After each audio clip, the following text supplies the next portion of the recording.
You know, every time I turn around, I find more new car keys, and they start everything from sports cars to sport utes. So let's try a few of them out. If there's one car for 2004 that American enthusiasts have been waiting for more than any other, it has to be the new Ford GT.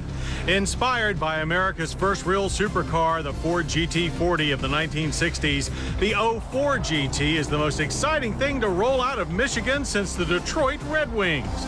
But while it may look like the car that conquered Le Mans, the GT shares little with its illustrious predecessor. While the winning GT40 was a mere 40 inches high, the new GT is taller and over 1.5 feet longer.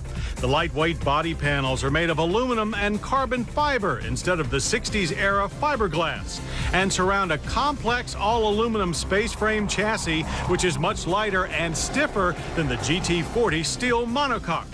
Its supercharged 5.4-liter V8 engine easily makes 500 horsepower and 500 pound-feet of torque while meeting all modern emission standards, and should allow the 3,200-pound GT to hit a top speed of almost 190 miles per hour. But the difference that will matter to many drivers is the roomy retro-style cabin that's a far cry from the cramped, noisy cockpit of a 60s race car. Being a big fan of the original GT40, I can tell you that this car is everything the original was and more. The GT is stunning to look at in person. It's hip, high, and rakish. I feel like I'm ready to take the pole at Le Mans. Ford plans to build about 1,500 GTs a year for a bargain supercar price of less than $150,000. So sign us up. Coming back down to earth, we turn to a much more affordable sporty two-door, the 2004 Toyota Camry Solara.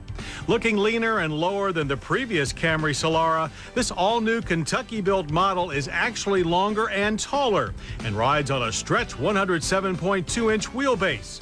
Power comes from either a 2.4-liter four-cylinder engine with 157 horsepower or a new 3.3-liter V6 with 225 horsepower. That's 27 horses more than last year's V6. Transmission choices are a 5-speed manual, 4-speed automatic, or an all-new 5-speed sequential automatic.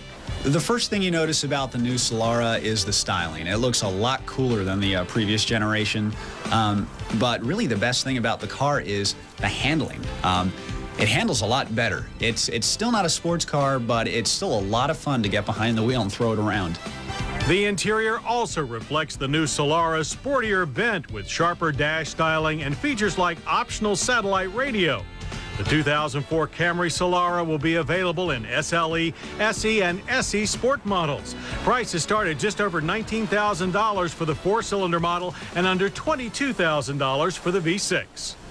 If you favor something with a few more doors from a domestic brand, then we suggest you check out the vastly improved midsize 2004 Chevrolet Malibu. Looking like the Chevy engineers just got back from a European vacation, the Malibu is built on GM's new Epsilon front drive platform, the same one used on the impressive new Saab 9-3.